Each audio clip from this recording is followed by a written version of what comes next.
back. Now this is Kim Speaks. This is our video number 2 on the series of self-awareness. In the last video we talked and we defined about self-awareness. We broke it down, we understood it better.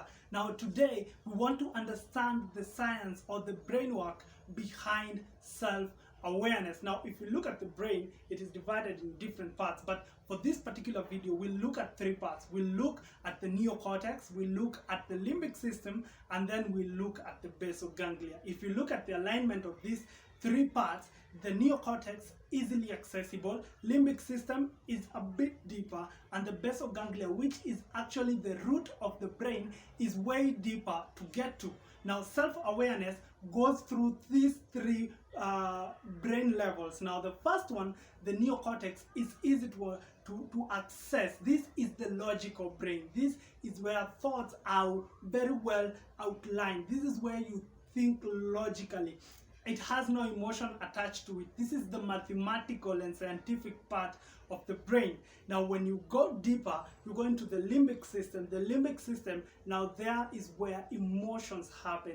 This is where you attach feelings to souvenirs. This is where you attach feelings to nice music that is dedicated to you. This is where you attach feelings to the one shoe that you love, the one, the phone, your gallery, the pictures you take. This is where it happens. But the actual taking of the picture is a thought. It happens in the neocortex. Now when it goes into the limbic system, it has an emotion attached to it. Now the basal ganglia is a bit different because this is the instinctual part of the brain.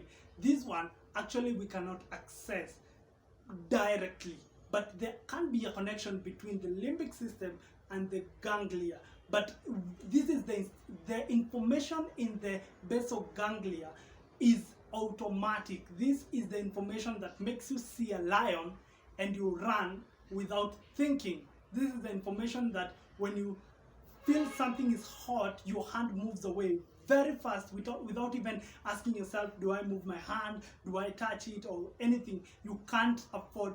The ganglia is what protects you against death or big dangers that you feel. Now self-awareness grows into those 3 levels. Now when you're just conscious, you can process thoughts, you can think about stuff. That is just consciousness. It's basic. A lot of us live there. You think about things logically. If I go out now, I can enjoy the sun.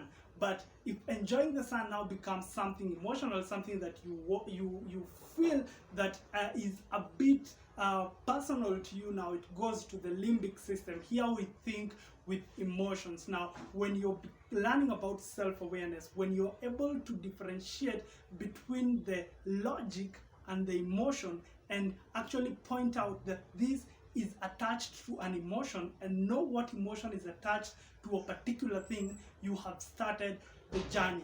But the big jackpot comes when you are able to attach emotion to instinct, the deeper part of the brain. Now this calls for very, very serious meditation, yoga, and all those spiritual things that go into it. But for starters, just understanding that there is a thought and then there is an emotion, and these are 2 different things, and being able to point out the thought and the emotion and why the emotion happened, you actually get to understand the things that we said in the first video, why you do what you do, why you do how you do it, and actually why you do it, when you do it, with the people you do it with, and all those things. Now this is how the brain is lined up to process thoughts, from just the logical part, the emotional part, and the instinctual part.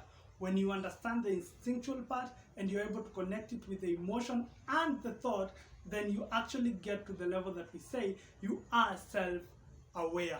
Now in the next video we are going to go even deeper and actually look at the levels of awareness, how you can track how you're growing in your awareness, and the different classifications that come with it. So before you sign out of this video, make sure you click that subscribe button. You follow me on my social media channels because other conversations also take place there, so that we can keep this conversation growing and we can keep growing together and seeing that we are becoming aware of who we actually are. See you next time.